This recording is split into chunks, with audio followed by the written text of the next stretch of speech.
Good morning, all. I'm John Hodgkiss. Welcome to our monthly meeting of the TAC. I'd like to start with introductions. I'm John Hodgkiss, representing the fair town of Middleton. Marilyn Barton, Strafford Regional Planning. Cynthia Copeland, Strafford Regional. Larry Brown, Milton. Marcia Gassis, Barrington.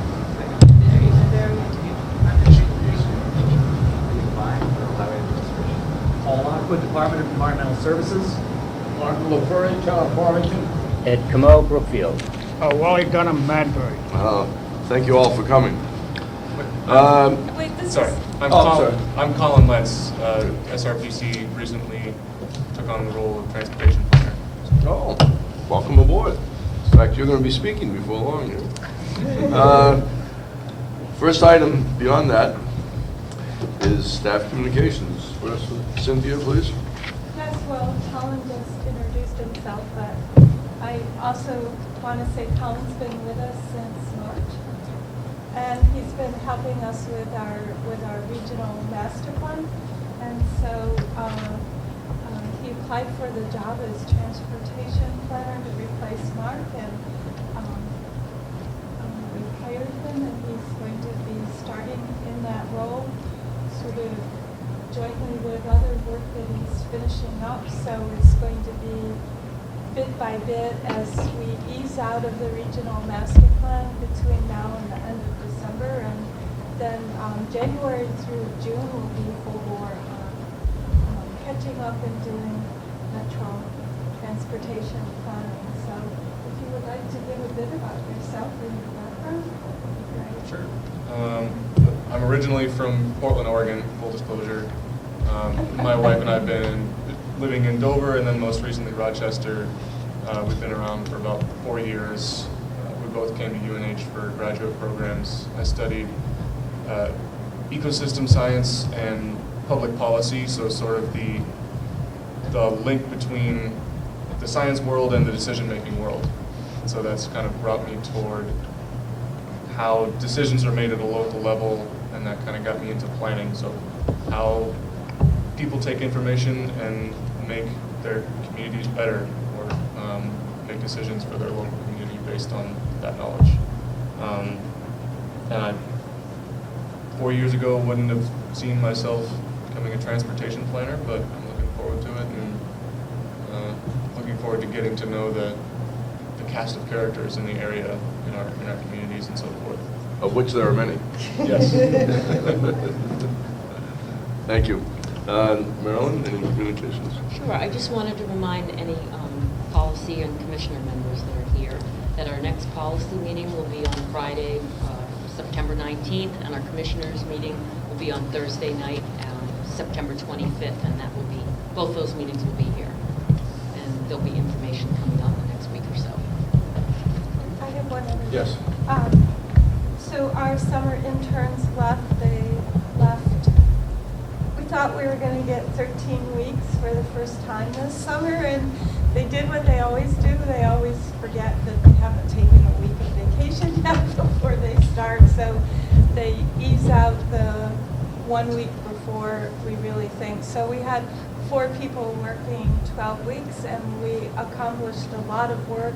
We, with the new iPads and the automated culvert assessments, I don't know what the final number is, but we really moved through and made tremendous progress this year on that, and we're 9 traffic counts short, and those are only in the community of Durham and UNH, where we were waiting for the students to come back because it changes the traffic flow, and then we have one in Rochester where there was a construction over here by the school. So we have 9 to 10 counts left for this season, and we're probably going to wait and let things settle down in UNH because we have so few left to do. On the other side, we have funds in our UPWP, and so we are looking at hiring people to help us with the writing, and they'll be here through the fall, winter, spring season to help us get that work done and to keep us on top of doing the reports for all the technical aspects of what we do. So that's where we are right now. So we have some excellent candidates who have applied and they have strong roots and connections to the region. So we're really pleased about that, and we're continuing to be a great recruiter and employer of millennials. So we're helping them take over the world. All right. Thank you. We have one action item. Before you should have a copy of the draft of the minutes from the August 1st meeting. I'd like to take a moment to look it over, see if there's any errors or omissions.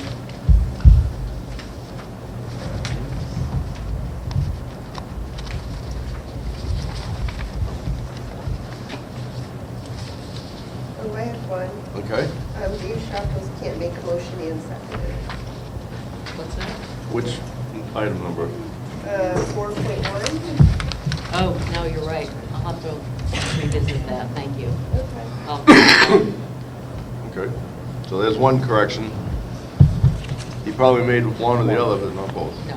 I do that all the time. When It was when from- the minutes try to be part of the meeting too. Thank you. Okay. Any other errors or omissions before we vote to accept the minutes as will be amended? All right, is there a motion to accept the minutes with that correction made? I so move. The second? Second. Thank you. Any further discussion? All in favor? Aye, or raise your hands. All right. Aye. Opposed? Good. Good, thank you. I'd like to again introduce Colin for the Transportation Alternatives Program. Pat? Sure. Please. Chris Shiner and I went to an info session yesterday in Concord for the Transportation Alternatives Program. This was a mandatory meeting for municipal representatives who have proposed, done preliminary proposals for funding for this program. Just to back up a little bit, it's federal dollars distributed to the states. New Hampshire got about $5.5 million to be distributed over the next 2 years to projects at the local level that have to do with non-motorized transportation improvements. So this can be rail trails, improving non-motorized transportation, improving access to public transportation. So we've had proposals for sidewalk expansion as part of other local transportation improvements. And SRPC will be part of the process of scoring these projects. The ultimate decision is held by the Commissioner of Transportation of the Transportation Department, but there'll be a subcommittee, an SRPC subcommittee on scoring these different programs or the proposed projects based on quite a number of rigorous criteria. So that's kind of where we are. There are a number of preliminary proposals out there, and then we'll be working on the ranking system in the next, I believe, we'll be done with that heading into the beginning of November. Good. Any questions on that? Was I explaining well? Good. All right. Thank you. I noticed this was on the agenda, so I brought, the program criteria weighting. Yay! Like to see Thank you, Linda. what the percentages are. How many potential projects are we considering? Dover and Somersworth both submitted multiple projects, and there was, Linda, if you could help me out here. The question was, how many projects did we get from our region? So what I started with was Dover and Rochester submitted multiple letters of intent for proposals. And you did as well. We did too, but obviously we'll just have to mark the list. So I'm not sure whether it was resolved by the advisory committee, the TAC advisory committee, whether multiple applications would be considered. So I asked you to prioritize. Okay. You did. All right. So we do have multiple applications coming in, but I think we had Barrington, Dover, Durham, Somersworth. Somersworth, and those were I in. think there were four towns, Yeah. and upwards of, I think Somersworth may have had 3 proposals. We have 3 letters of intent. And Dover had 3, or and four. you had 2. So, I could ask Tom James. Yeah, but- yeah, so this leads into, we don't know how many applications are going to be officially submitted by these municipalities on September 26th is the due date. Yeah, at 4 p.m. So, Yeah, they said that and- was a hard and fast, 401, they can't accept. They actually asked you, they said the best thing to do is bring it to them. Yeah. And deliver it to the office. And also, just for the record, you can't participate in the application unless you have attended these mandatory meetings, and the last mandatory meeting is next week on the 9th. So I'm sure that Marcia and all of our applicants have been diligent in carrying out their Well, responsibilities. I was there with Colin Yeah. yesterday, and I did see Rick from Dover. That Okay. does a lot of that type of work. So I didn't recognize anyone from those sort of things. Okay, great. So I think we're at, Mr. We Chair, are, we're yes. at 4.2.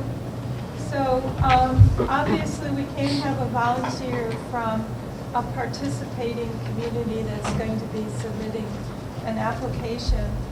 So we're looking for, Colin and Chris will be serving on the committee. I will not, because I want to make myself available for any community that would like to have me review and provide comments to their applications, so that I could, give a kind and clear eye as to how to improve your application, so that it scores well. And, we've done this in the past. We separate our functions out, and one person in the office takes the role of assisting any community that would like assistance. And that person does not participate in the scoring, so that we have a clear separation on functions. So we're looking for, it would be great to have 3 volunteers from non-participating communities in the TAC program for this round, and they would serve on the scoring committee. We're going to, you would have to read, so we have a possible 3, 6, 8, 9 applications. There may be anywhere from 4 to 9 applications to read. We have the scoring criteria on the side that looks like this. You have the criteria name.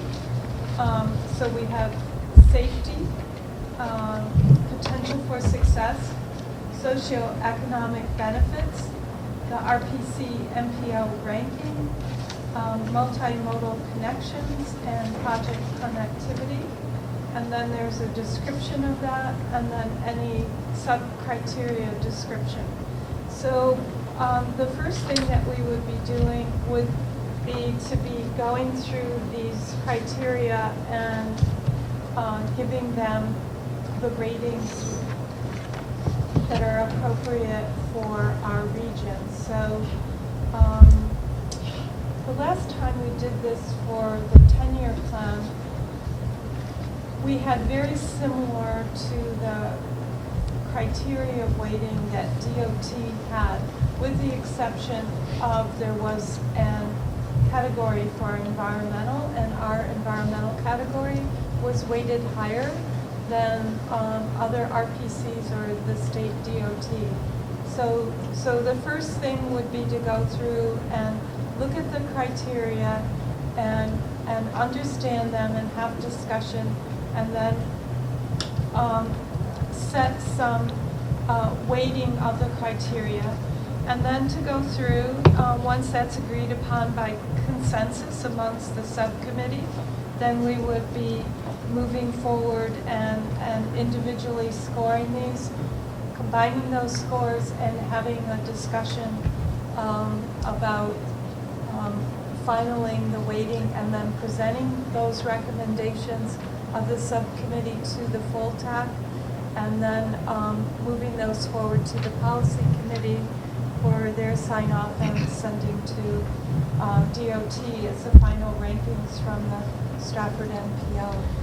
So is there any questions or need for clarification on what the role and responsibilities of the subcommittee would be? Yes. Couple, please. Any idea how long or how many meetings this would take, and what sort of timeline? You want it done in the month of September? You want it done before January 1st? What do you want? October. I think October is going to be the time. Okay. Yeah, October to the beginning of November. That's our time frame, but I don't think there's any limit on how quickly we get it done. So the applications will be coming in on September 26th. They'll have to be processed, then they'll be sent out to us. So I imagine we'll have the month of October to do this. Okay. Seeing that the TAC meets the first week of The first Friday. yeah, that's going to make it rather impossible for us Probably to. November. Yeah, so it'll be the November. I'm not sure, I haven't seen That's what Tom was on the early, okay, all right. All right, and you had another question? Oh, how much time? Right. Okay, so it depends on how thoroughly you read the application. You know, some people, it's you as a reader, how much Okay. time that takes you. And then one meeting, probably about an hour, hour and a half to discuss the weighting and understanding how the spreadsheet works for making the determinations and adding everybody's input into it. So that would be one meeting. I'm just, please add any comments. And then there'd be a second meeting where we would have all of your scores and we would have put them in, and then we'd be looking at that and seeing what it looks like. Is everybody, everybody's responses are the same for Right. each application? Or there's some diversity and there needs to be some Right. discussion about that? So that meeting would probably be also about an hour to an hour and a half. And I think that should take care of it. So there's 3 hours up to 3 hours, 3 to 4 hours of meeting time, and then however long it would take you to read 4 to 9 applications. All right. You looking for volunteers right now, I presume? Yes, I am. Yes. But cannot be from the towns submitting applications. Nor from the Federal Highways Department of Environmental Services and DOT. So, and Marcia is. So, yeah, it can't be me, so. I was just looking to see who else was here.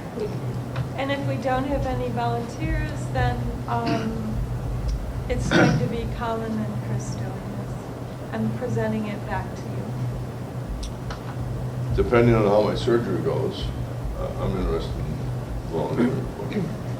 And Cynthia, are they going to have you do it, are you going to just print it out? Because we have to submit everything digitally, not hard copy, and they were very adamant about, keeping it very concise and to the point, getting it in the box, just figuring out the box. Yeah, we'll receive that back. And then you'll print them on. Yeah. And then right before Mark left, he actually took the theory papers for the process that developed the software called Decision Lens and built the model, and that was his final gift to the region. And so we, Colin and Chris have looked at it, and they're feeling somewhat comfortable in doing this. And so we're going to, our response, Linda, is we're going to be using what Mark and Dan's creation to run through this. So we won't be needing Decision Lens, access to Decision Lens. Okay. And we're gonna have So- RPC's use decision lens anyway. Yeah. It didn't really sound like that yesterday. That they're ready. Well, just They were to ready. clarify on that. But the regional one. So yeah, DOT offers people, the scoring committees, the option of using their software, the Decision Lens software that made this. The downside is you have to go to Concord to do it, and luckily, as Cynthia said, Mark took it upon himself to basically recreate that Decision Lens based on the weightings that our regional communities put together, based on their values, what they thought the weighting. So the environmental component had a little higher weighting than the DOT software would have given it. So it's the same software, basically, same model, but just a ranking based on our community's desires, is how I understand it. Yes, And the exactly. rankings are from the 10-year plan? Yes, yeah. We didn't change any of those. We just changed the weighting. So same criteria and everything, just a different weighting.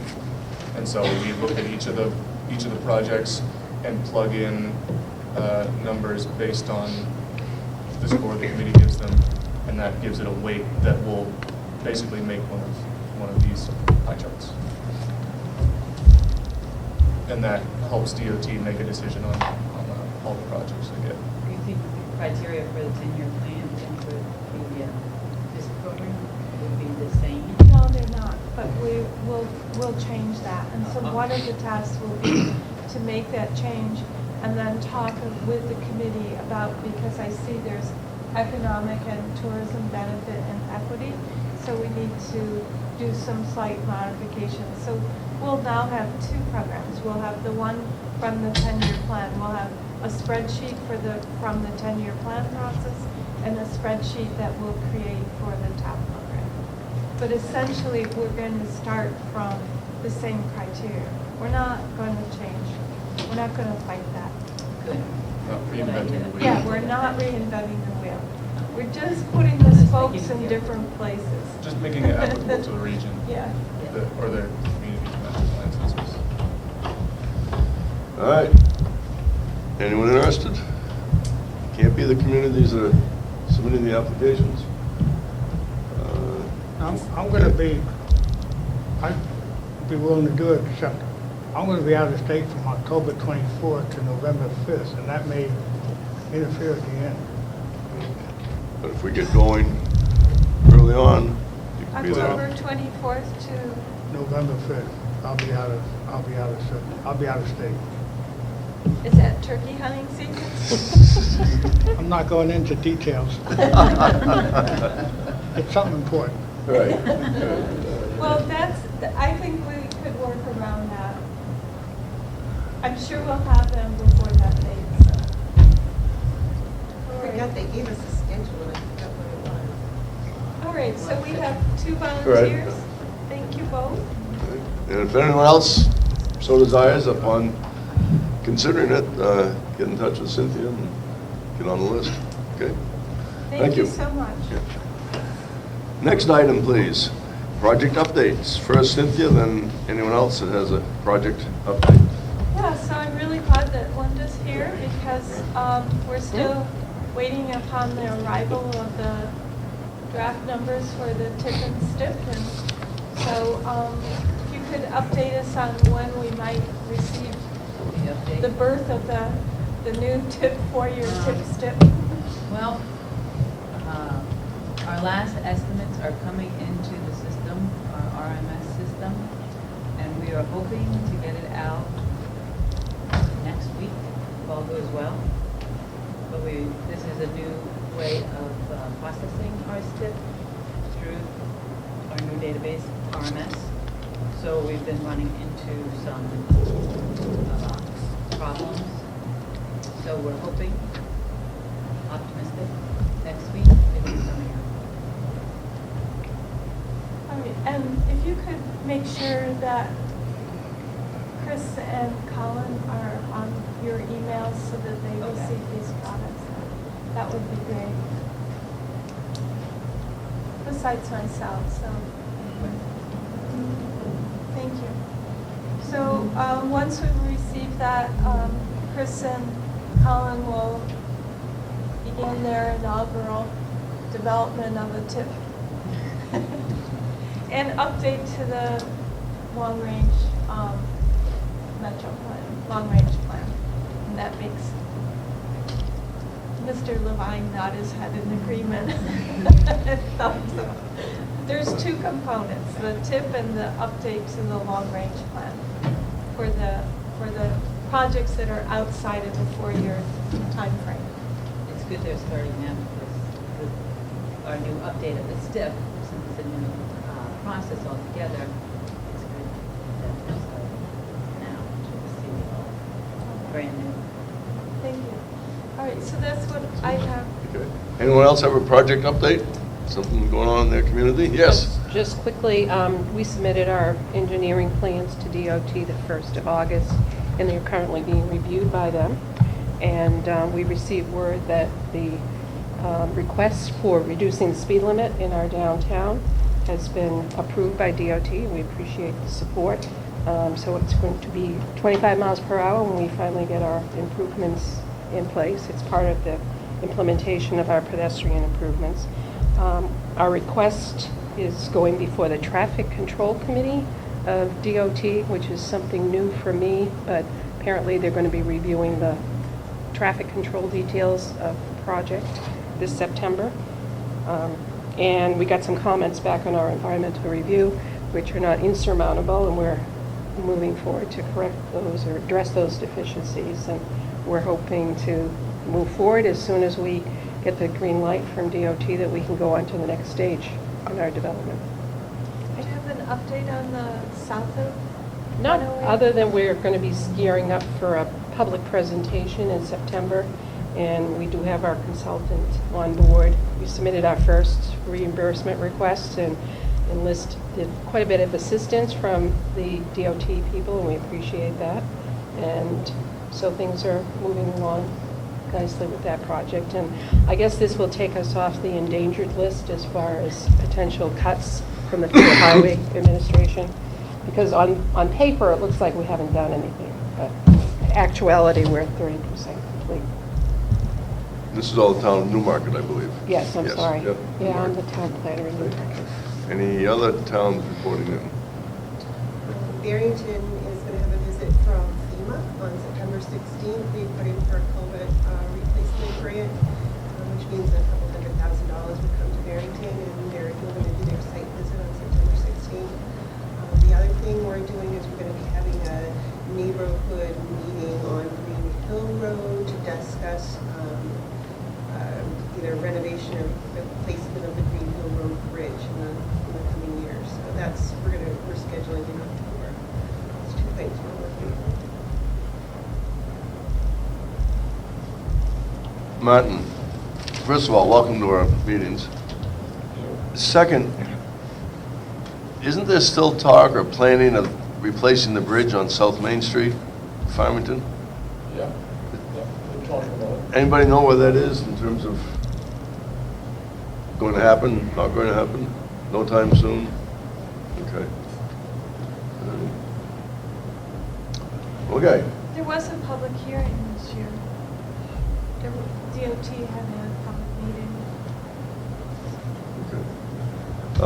Larry, safe to say, we're in the same place we've always been with that bridge going over to Lebanon. Nowhere. That, I didn't know there was going to be a quiz. Okay.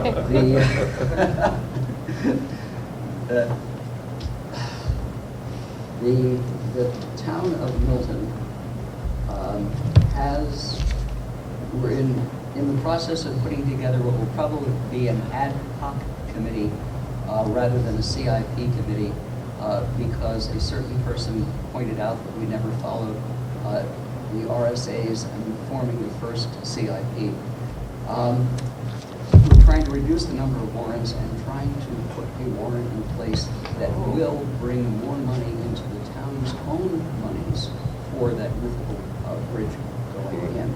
Okay. On the planning board, we have just approved the formal, on the ZBA, just put in formal approval for a small restaurant to go in on that road going into Maine. So we live in hope that the bridge will come back. Yeah, okay. But Thank you. 2017 is the candle is not even light at the end of the tunnel. Yeah. All right. Okay, anyone else? Yes. An observation, and I'm just reporting this. I was at the University of New Hampshire on Tuesday night, the day after all the students got back, and of course the town of Durham, and I don't see anyone from Durham here, but they implemented a roadway Main Street improvement project over the summer where they reduced the number of lanes. And let's put it this way, it was 5 o'clock and the traffic at where, in downtown Durham, right in front of the Roma Joe's where all the traffic merges, all the traffic was backed up almost to College Road to the light. The latest news is they're And taking this it was, and I looked at it and I said, oh my goodness, we have a little bit of a problem here. And lo and behold, I saw the town administrator, and he looked like he was with one of the university officials walking the street. This is at 5 o'clock on Tuesday, taking under advisement the conditions. But I hope that they're going to be able to It's in the paper today. tweak the traffic, because I just was amazed at how inefficient, with all due respect to Durham, it was just really inefficient, and it was really, traffic calming is one thing, but it was really borderline on congestion, and it was pretty significant. So hopefully they can work out the wrinkles in the plan. Just wanted to share that. Well, just in today's Foster's, they said that they're going to put it back to 2 lanes, and they're prepared to bring it to, I think, the council. Are on you Monday. serious? Yeah, Oh, wow. They're going to eliminate the bike lane and bring it back to 2 lanes. Oh, They okay. said- I guess the comment in the paper was the only way it would work is if they had roundabouts at a number Yeah. of other intersections. So, yeah, so Yeah, they. unfortunate. We found a parking space right away, though. It was great, because there's all these additional parking spaces provided where there was parallel parking. Those will Be that as it may. Just wanted to share that. Thank you. Yes. I just wanted to know who's going to pay for that mistake. Well, it sounds like they're just taking, it's going to take 3 nights for the town workers to do it. So it doesn't sound like it's a huge, Randy, you have to pay your workers, but it said, in the paper, it said it'd take 3 nights. It's a matter of, I think, painting over and It's restriping. painting and striping. that's Yeah, but what didn't they it add is. some curb extensions and But I islands to think make they the... can leave most of those. I Okay, think. because it didn't sound like they changed it from parallel parking to angle-in parking. It looked like they extended the curbs out. Yeah, it didn't sound, 3 And- nights, they said. And they changed the angles in parking spaces. Anyway, I just wanted to share my observation.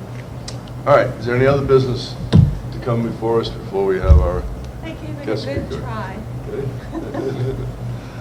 All right, I would like to introduce Miranda McGowan, who is the Senior Transportation Planner for Southern Maine Planning Commission.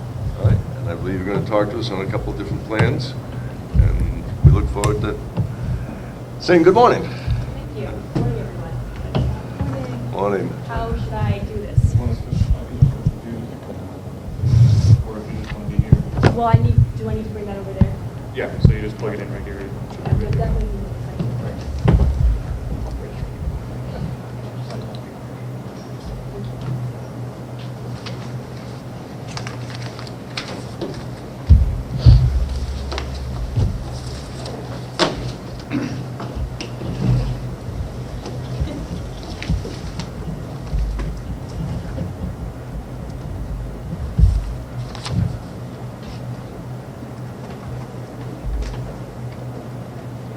Miranda was our transportation planner in 2007, 8, and 9, right? 10. So she's an SRPC alum.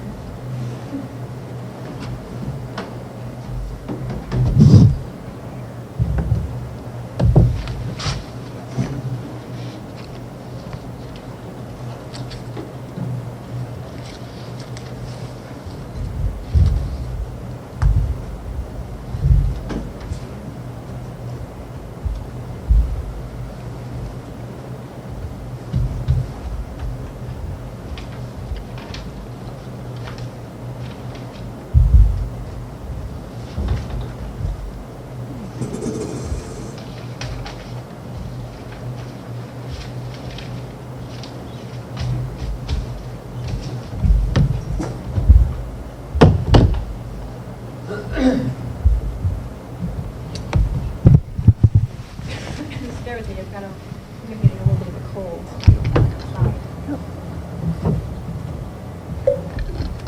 So my name is Maureen McGowan, and I'm going to talk today about the new Federal Highway Administration's tool called Invest. And I don't know if any of you have heard of that program yet. I hope you have, Lee. So we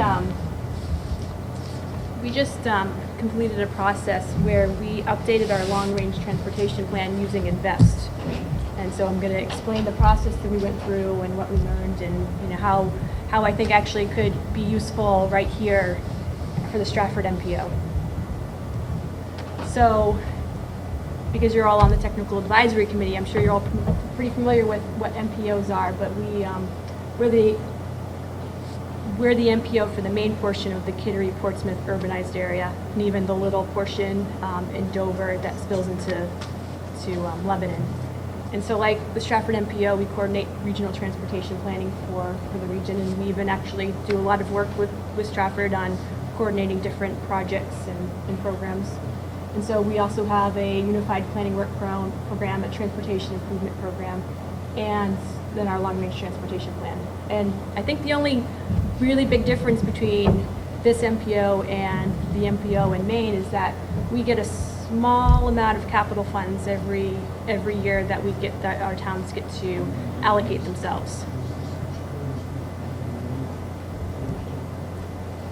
So that's where CACS is located. We're part of the larger Southern Maine Planning and Development Commission region, which is all of York County and the southern portion of Oxford County, all the way to Freiburg, Stowe, and Sweden.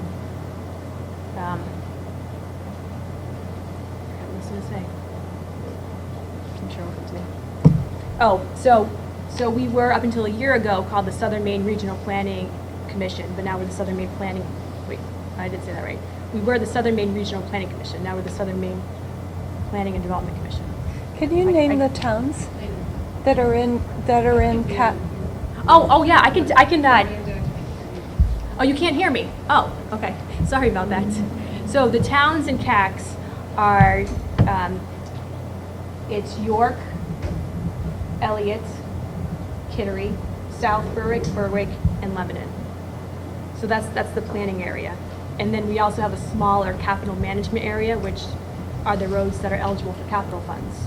And that doesn't include Lebanon, because there's a half-a-mile stretch on 202 that's eligible for those funds, and DOT has agreed to maintain that themselves. So that area is a little bit smaller, but that's the CACS region. York was added after the 2010 census. So you're going to be updating your long-range plan pretty soon? Yes. So just like your long-range plan, we prioritize and plan for the region's transportation system that must meet a 20-year minimum horizon. So we just updated ours and should be approved. We have a policy committee meeting next Monday. So INVEST stands for the Infrastructure Voluntary Evaluation Sustainability Tool. And Lee, I believe it was created in 2010. No, that's not right. I don't remember, but it was a few years ago, and they've done a couple years of beta testing. They went out and asked for organizations to use the software and then provide feedback to them. So we received a grant to do that. There are 3 different ways that you can use the Invest tool, and one is for evaluating plans, which is what we did. You can also use it for projects or operations and maintenance. And it's really a tool to help evaluate sustainability. It's a tool that you can use. It's really just to help yourselves in evaluating whatever it is that you're looking at. It's not to compare yourself against anyone else or to obtain a better score on a grant application or to go around different regulations. It's purely voluntary at this point, and I think that's what they plan on continuing with it.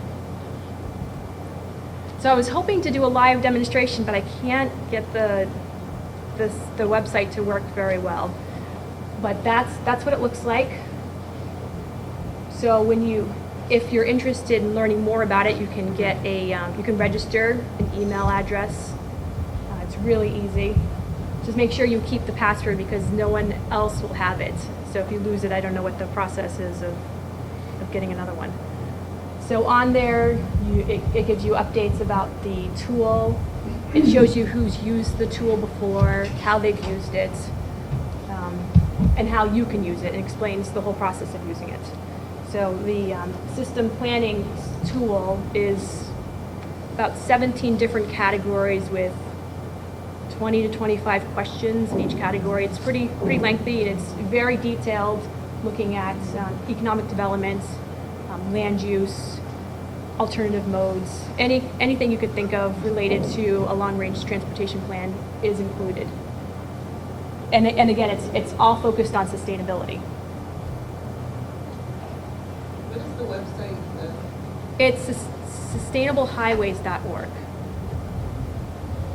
So the Invest is really good for DOTs, MPOs, and public works because all of those organizations work on long-range plans or other plans, project development, and maintenance and operations. And towns could use it too if they wanted to. So I can go back a couple of slides. So when you start the process, you log in, you register your email, you invite people to participate with you. So it's always good to have one person be in charge of all of this, and then you do the process.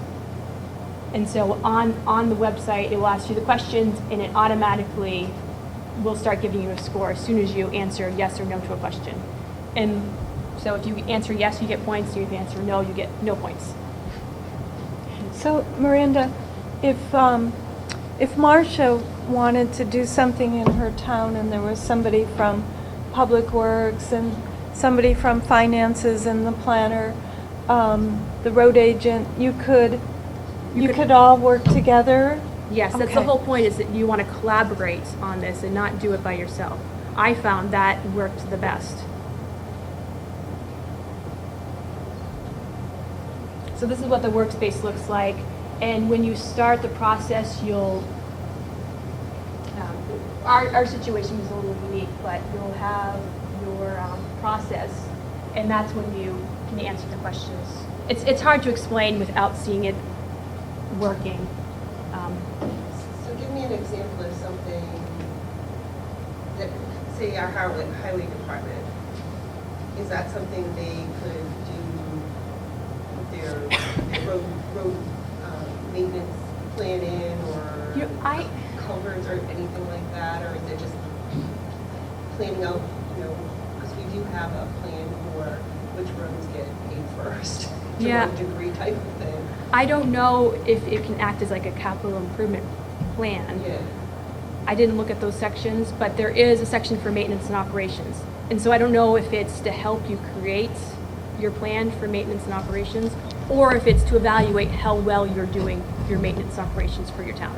So at a local level or whatever, or even at the regional level, if you're planning to change your roadways in some way, your intersections, your traffic patterns, is that the type of program you're using it for? You can use it, but I think it's more to evaluate particular projects and road projects. So I didn't focus on those because I just looked at it from the perspective of a plan.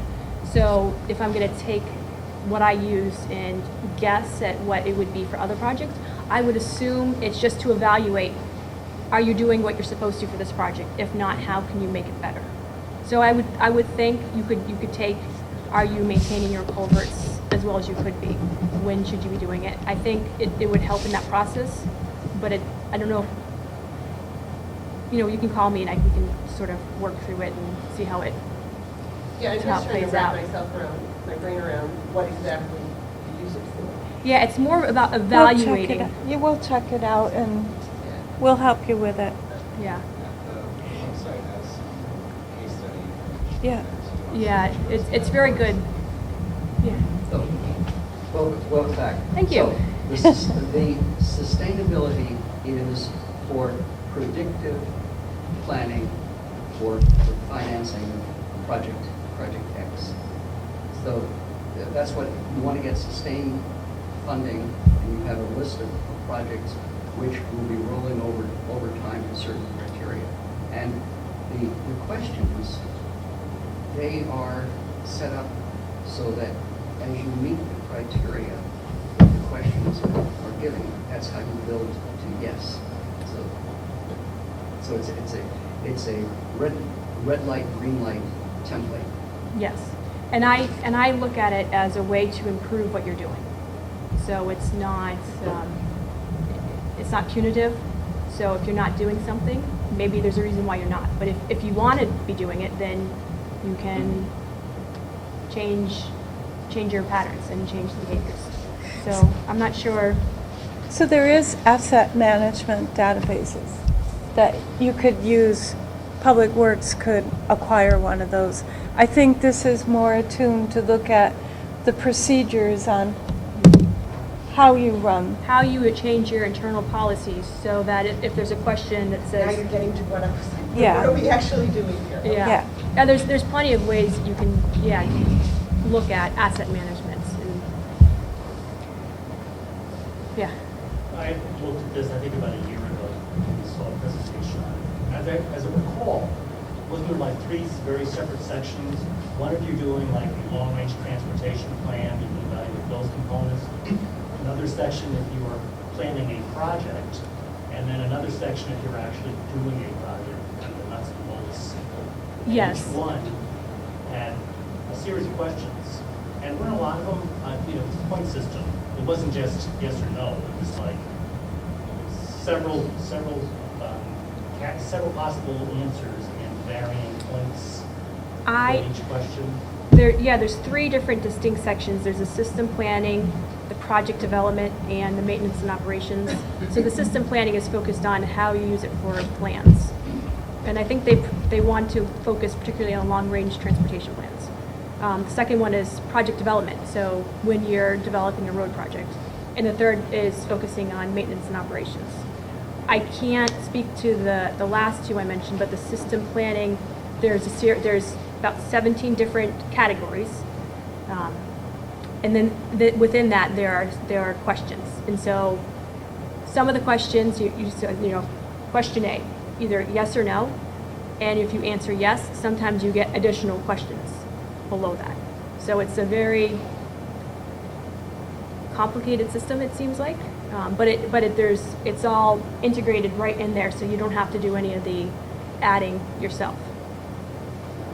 Sustainability best practices are loaded into the tool, so essentially, those are the criteria. So essentially, you're reviewing your project, your plan, whatever, against sort of these best practice-based criteria to evaluate.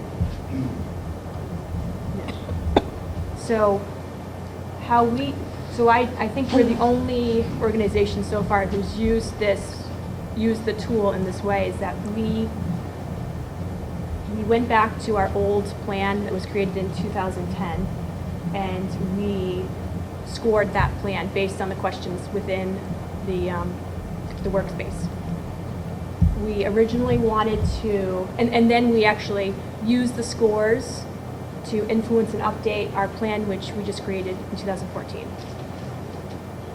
I think everyone else has just used it just to, actually, I don't know how they've used it, but that's how we did it. We, let's see, it's on here. So here are some of the questions that are on there. So you've got goals and what Lee had mentioned about the best practices somewhere down at the bottom. But right here is where the questions are. So there's question 1. Has the agency developed goals and objectives for the integration of metropolitan and/or statewide transportation planning with economic development and land use planning above and beyond current requirements? So you either answer yes or no. And sometimes if you answer yes, additional questions will pop up. So it's like you said, it's really good to have a group of people there when you're doing this to discuss and figure out, are you doing it? If you are, great. If not, is there something that you can do better to improve your planning?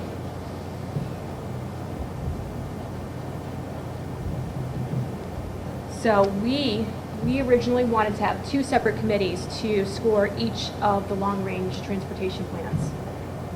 But then we changed our minds after we discussed how it was going to work. And then we ended up having 1 committee. And then we initially wanted to have all of the members of the committee score each of the plans prior to the meeting and then discuss at the meeting. And then we realized that was too complicated, that it's really best used as a group effort. And then we were going to compare the 2 scores and then provide our feedback to Federal Highway based on the process and what we thought of the tool and the software. So you used it as a consensus-based tool? Yeah. So we had members of our policy committee. I was involved. We had our Federal Highway Administration liaison in Maine, and as well as at the DC office participate. We had people from the Maine DOT, and then we had some more local interests. The Choose to Be Healthy Partnership, which is located in New York, and they're the local Healthy Maine Partnership for our region. And then we had the Safe Routes to School and the Bicycle Coalition involved. So we had a really good group of people, and we had really great discussions when we met about how to improve the CACS process. So I think for the system planning, you can get a total of up to 250 points. After we scored our first plan, we got a score of 17, which seems pretty low, and it was. We decided that as part of the process, when we answered questions, if it wasn't included in the plan, we would not give ourselves points, even if we were doing the work that the question had talked about.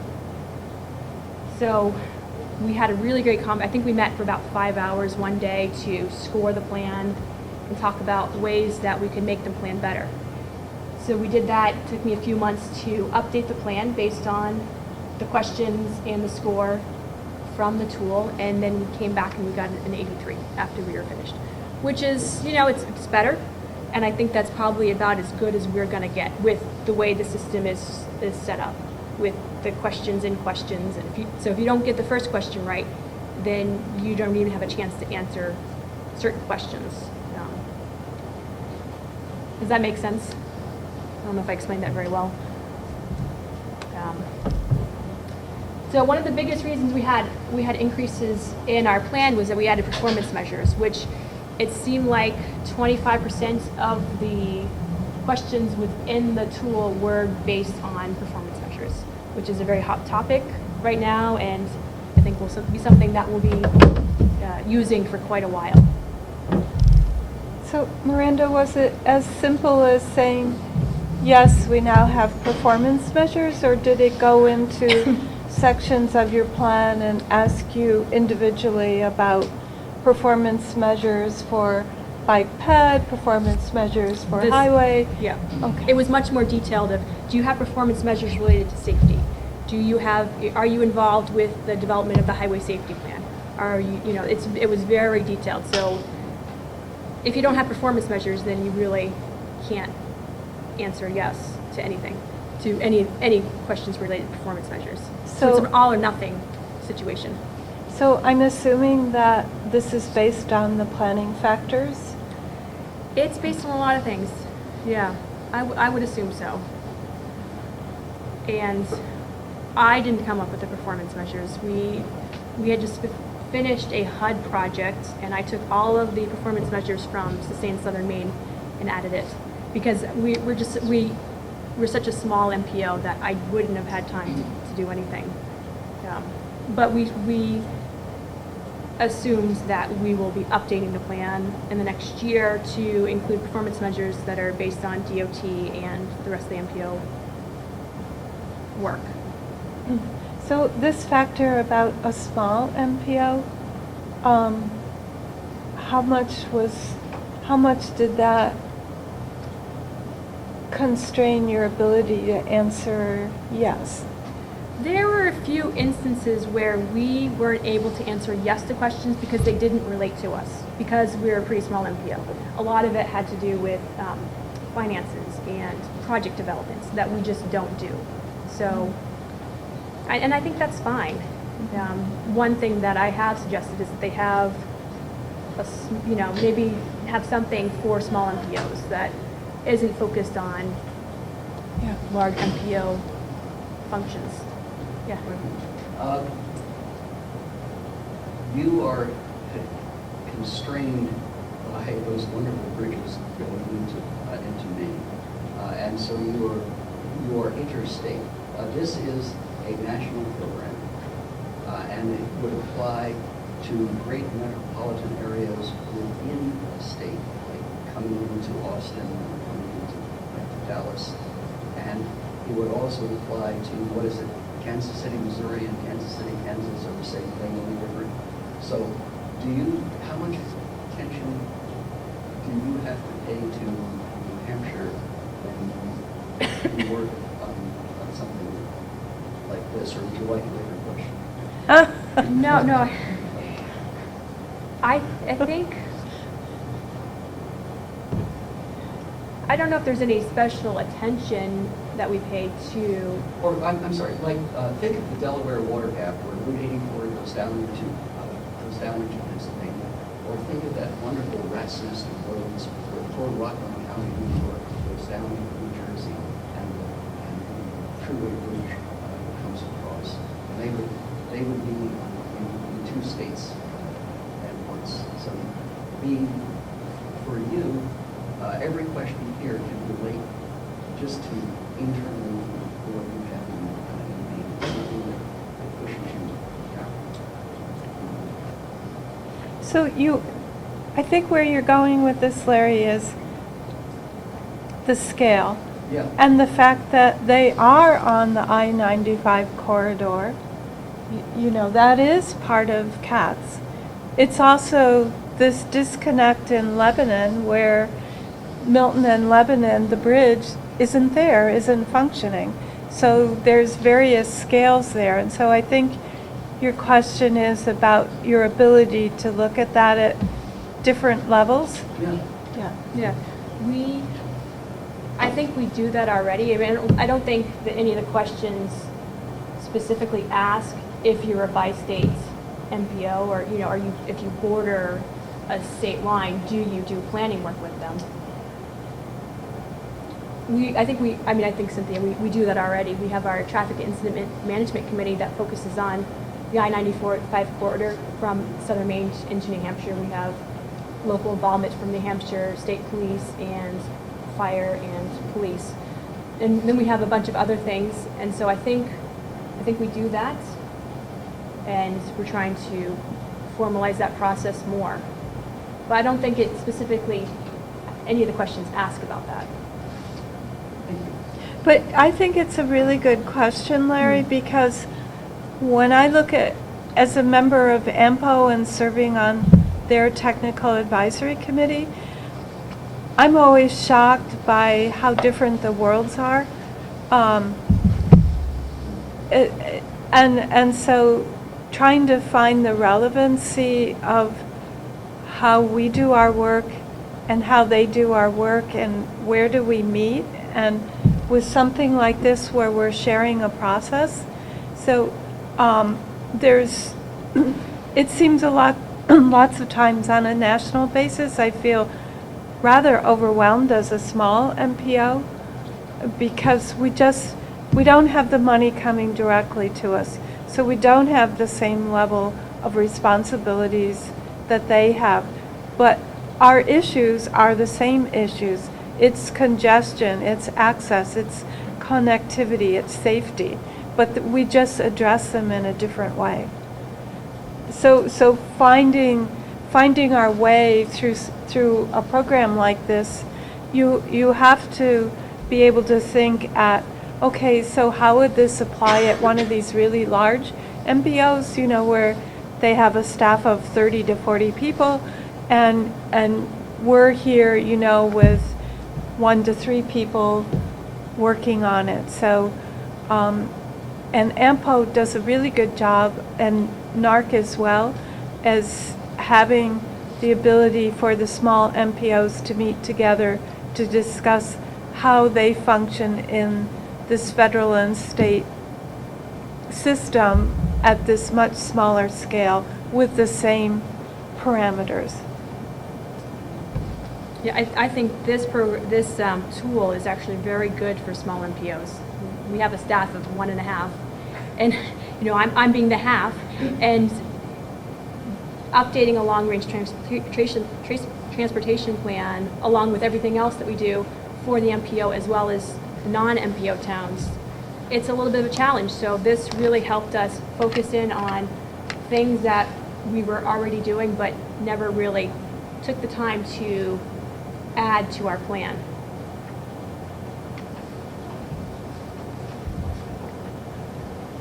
Well, that's, if you have any questions, please call me. So Miranda, on a pragmatic common sense level, what have you changed on a day-to-day basis,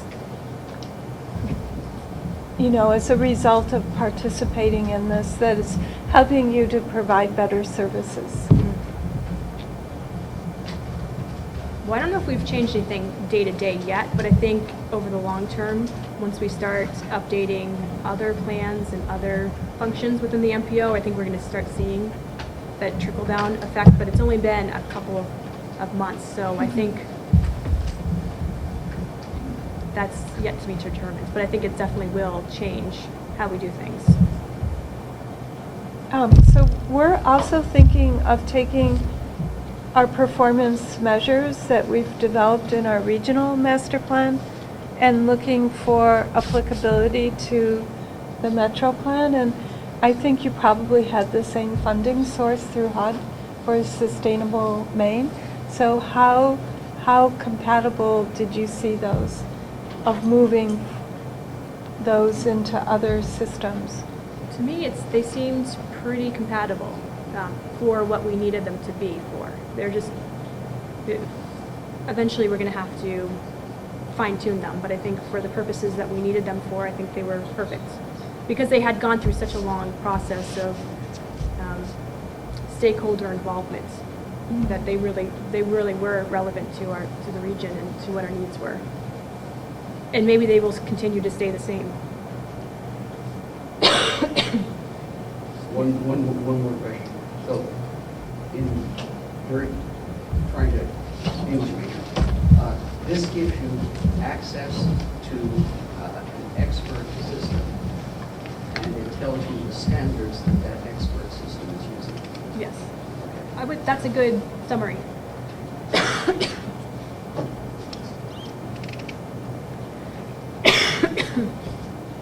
So you moved your score from a 10 up to an 83, and I, having gone through the questions, it seems fairly labor intensive to do this, especially for say a municipality to go through this process.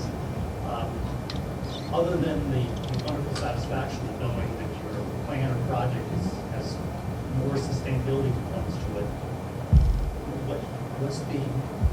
what's in it for me factor? Why would someone want to do this? Do you get better chance of funding through federal highways if you have a high score, or? No, not really. Are the scores compiled by anyone nationally so we can see who's? No, and it's really not a way to compare yourself against others.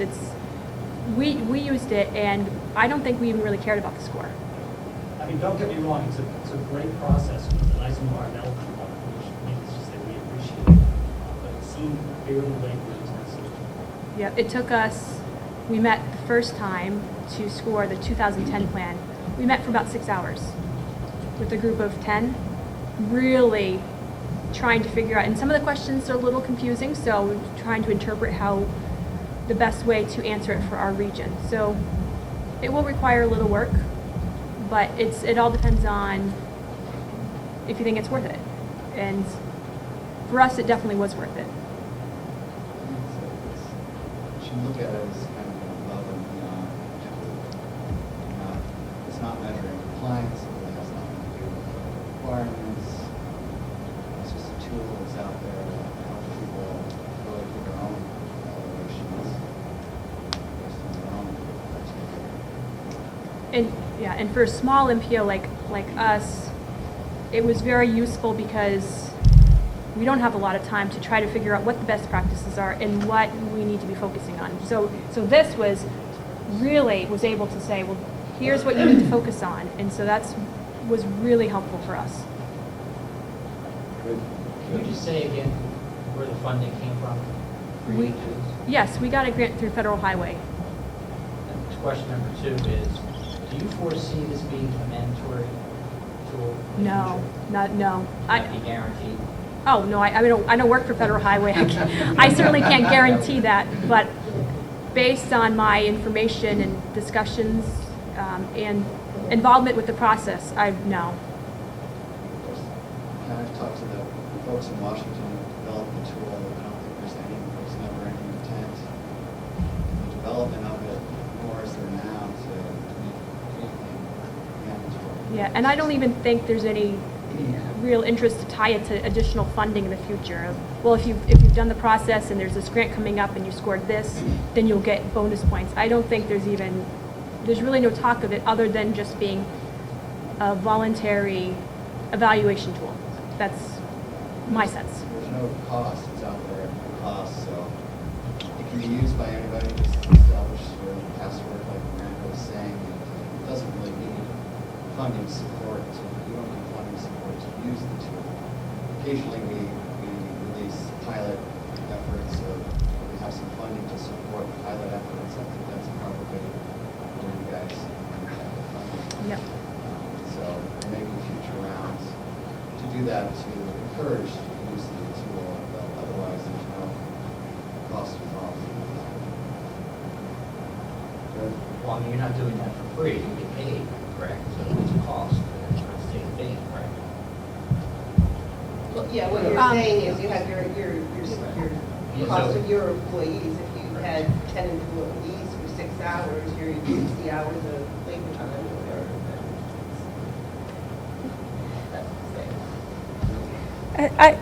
I like it. I like tools like this because you get down in the weeds of trying to do the stuff that you do every day, and you're sort of reading, oh, you should be doing this, this, and this, and sometimes you're so caught up in the weeds that you don't see something that's really obvious that you could do that could change your practices and processes so that you're more effective. And it's something that's very easy to do and attainable.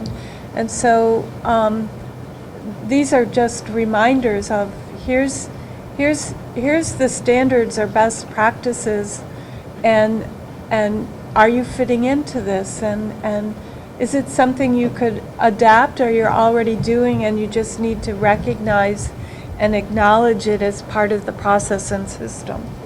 Yeah, and I think if I had tried to put a committee together to update our long-range plan, I think the process would have been much longer. And I think, if I had done the same thing at our first meeting of, so how should we update and improve our long-range plan, I probably would have gotten a couple of blank stares because it's a complicated process.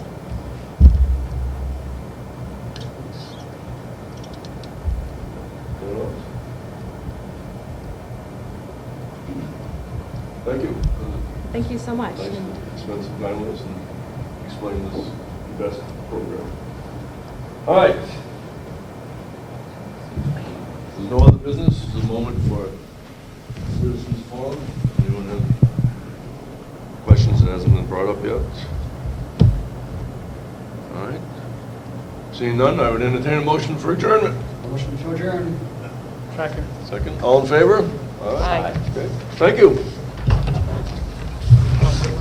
Oh, thanks. It was that a family member See me in here doing the jig. Maryland. And I want to